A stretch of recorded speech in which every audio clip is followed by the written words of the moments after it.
mata kuliah manajemen pendidikan yang mengatakan saya sendiri Surat Kesatuan. Saya Indah dari Lupa dan saya Selisa. Di sini kami sudah observasi wawancara di SDIT Alam Tingkat Dasar. Terima kasih. Assalamualaikum warahmatullahi wabarakatuh. Yang pertama, mengapa tentu saja di sini memanfaatkan alam sebagai media pembelajaran? Mengapa? Di sini memanfaatkan alam sebagai media pembelajaran. Mengapa di sini memanfaatkan alam sebagai media pembelajaran? Karena kita memang membuat sekolah ini tujuan awalnya adalah sekolah alam. Sekolah alam. Jadi interaksi anak dengan alam itu sangat menjadi dominan gitu. Belajar IPA misalnya, mereka harus ke alam kan. Lihat misalnya tumbuhan, bunga, gitu. Belajar agama juga ke alam kan.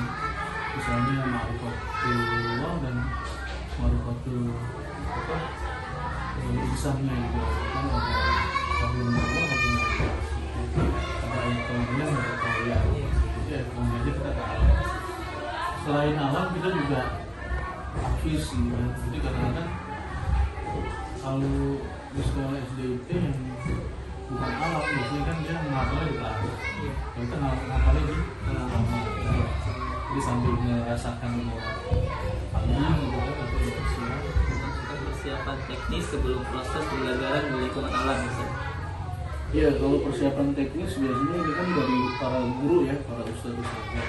Persiapan teknis itu kan kita ada beberapa hal ya, ada perencanaan pembelajaran, gitu.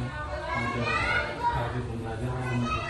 Ada juga di sini ada juga target mingguan, target pembelajaran bulanan, sampai dengan target semester dan tahunan. Jadi guru-guru di sini memang harus memiliki persiapan teknis. Yang sifatnya teknis juga adalah perlengkapan gitu kan. Misalnya ketika pelajaran IPA tentang kaca pembesar gitu kan, berarti kan harus dibawa itu kaca pembesarnya. Atau praktek misalnya musik dengan seruling gitu kan, serulingnya harus dibawa. Jadi teknis-teknis seperti itu guru-guru harus menyiapkan dari mulai pembelajaran, dari nilai pembelajarannya sampai dengan hasil pembelajaran, sampai ke perlengkapannya juga harus disiapkan. Jangan sampai mau praktek, mau proyek tapi perlengkapannya nggak ada. Terkadang juga kita memberikan kebebasan untuk anak-anak ya, orang tua untuk bawa sendiri. Untuk sejauh ini bagaimana support sistem orang tua terhadap media alam di sini? Ya itu tadi yang termasuk yang teknis itu ya, ini nyambung gitu. Support orang tua itu cukup bagus ya, sangat bagus ya. Jadi ketika support itu kan dari komunikasi yang baik ya.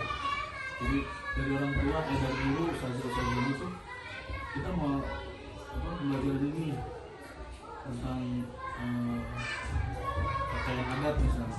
Nah itu kan harus komunikasi dulu dengan orang tua. Jadi teknis-teknis sebelum pembelajaran itu memang sudah harus dipersiapkan oleh ustaz-ustaz, sehingga ketika pembelajaran orang tua itu tidak merasa kok baru tahu kok nggak dikasih tahu gitu kan, kenapa mendadak gitu kan. Jadi jangan sampai kita nggak mau ada yang seperti itu gitu. Jadi untuk di alam, terutama untuk orang tua, kita betul-betul berkomunikasi dengan baik. Ketika komunikasi itu berjalan dengan baik, maka supportnya juga baik. Jadi intinya komunikasi, kemudian supportnya juga. Jadi kita pengen sekolah misalnya ada pembelajaran di alam di luar tentang kaca pembesar. Menurut Ustadz, apa saja kendala Ustadz atau Ustazah saat proses pembelajaran di lingkungan alam? Ya ini kalau alam udah pasti kan cuaca.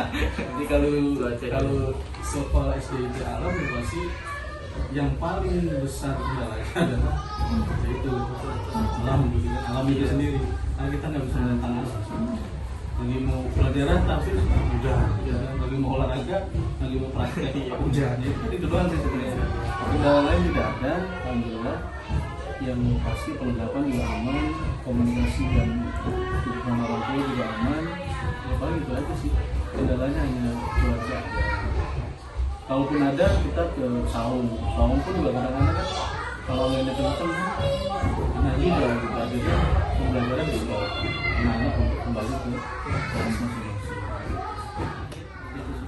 Bagaimana cara Ustaz untuk mengevaluasi untuk meningkatkan kualitas pembelajaran melalui media alam? Baik, untuk evaluasi untuk meningkatkan pembelajaran